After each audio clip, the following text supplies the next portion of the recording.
नमस्कार। MSD 7 के अंतर्गत आज हम सस्युर के द्वारा बताए गए प्रतीक विज्ञान के विषय में जानेंगे। सस्युर के अनुसार भाषा में प्रतीकों की व्याख्या कैसे की गई है, इसके विषय में जानेंगे। हर प्रतीक के दो अंग हैं, ध्वनि बिंब तथा अर्थ। भाषा एक सामाजिक संस्था है, अर्थात समाज इन प्रतीकों से वाक व्यवहार द्वारा संप्रेषण करता है। इन प्रतीकों के बारे में अध्ययन करने वाले विज्ञान को प्रतीक विज्ञान सेमियोलॉजी कहा जा सकता है। उन्होंने क्या कहा कि प्रत्येक जो विज्ञान है, भाषा विज्ञान है, भाषा विज्ञान में हर प्रतीक के दो अंग होते हैं। जो भी हम एक वाक्य के अंदर जिन भी प्रतीकों को, जिन शब्दों को हम अपनाते हैं, उनकी दो व्यवस्थाएं होती हैं, एक ध्वनि बिंब और एक अर्धबिंब। यानी एक वो होता है जो जिसको व्यक्ति मन में लेकर के चिंतन कर रहा होता है, और या जो सामान्य शब्दों में लिख रहा होता है, और दूसरा वो जो व्यंजना के रूप में लोगों को समझ में आता है। एक इसका दूसरा और भी अलग अर्थ है।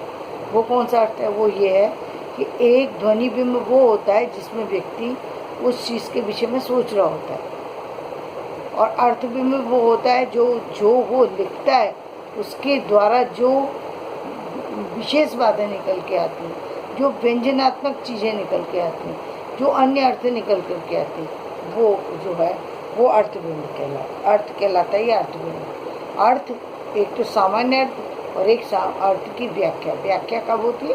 जब उस किसी चीज़ के अंदर कुछ विशेषता भी हमें दिखाई देने लगती है। भाषा एक सामाजिक संस्था है, अर्थात समाज इन प्रतीकों से वाक व्यवहार द्वारा संप्रेषण करता है। इन्हीं वाक्यों से, इन्हीं शब्दों से के माध्यम से लोग एक दूसरे से संपर्क स्थापित करते हैं। बिना यदि ये ना हो तो प्रतीक ना हो, यदि वाक्य में शब्द ना हो तो व्यक्ति जो है बातचीत नहीं कर सकता। जैसे वह जाता है कि जगह जाता पहले लिखते हैं, फिर राम लिखते हैं, फिर वह लिखते हैं, तो कोई व्यक्ति बात नहीं कर पाएगा, क्योंकि कोई सेंटेंस का अर्थ जो है वो सामने दिखाई नहीं देगा। इसीलिए उसको प्रतीक व्यवस्था का, क्योंकि सही शब्द सही जगह पर जब लगता है तब उसका एक अर्थ निकल कर के आता है।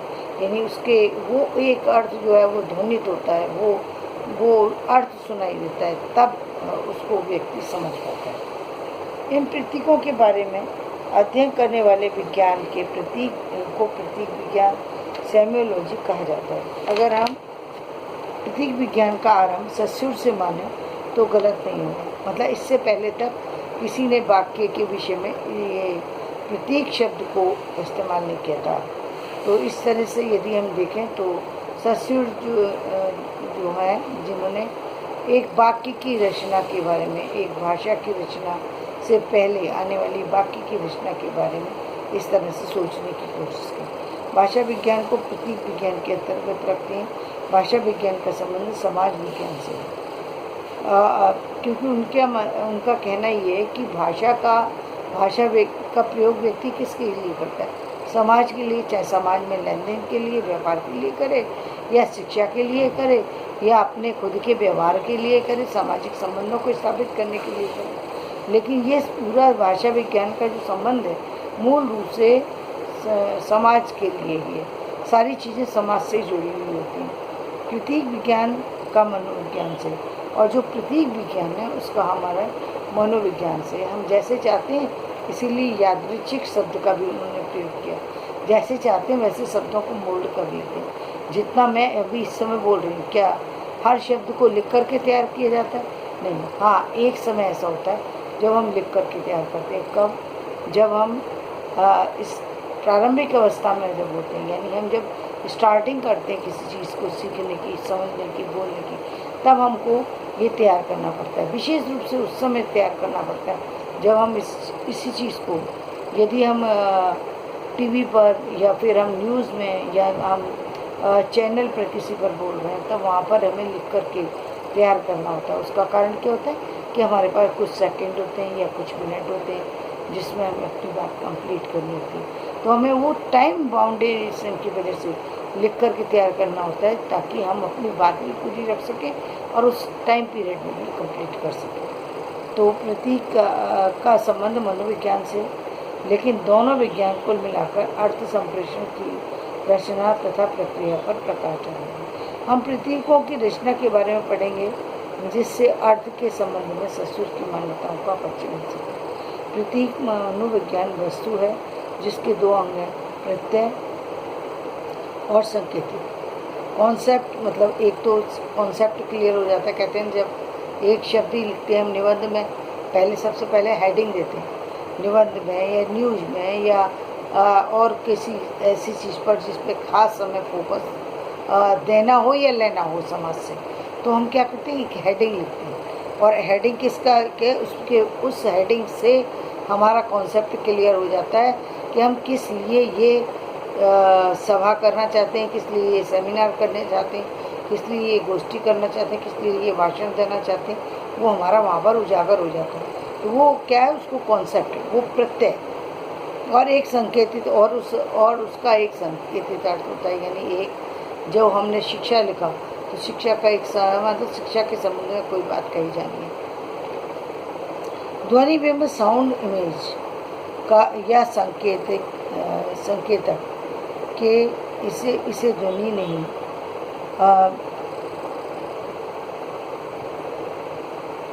संकेतित ध्वनि बिंब या संकेतक। अब दूसरे जो है, एक तो हमने बता दिया प्रत्यय कॉन्सेप्ट हो गया, और इसके अलावा उस दूसरे शब्द को हम एक तो संकेतित तो साइनिफायर कह सकते हैं, उसको साउंड इमेज कह सकते हैं, ध्वनि बिंब कह सकते हैं, या उसको संकेतक साइनिफाइड भी कह सकते हैं।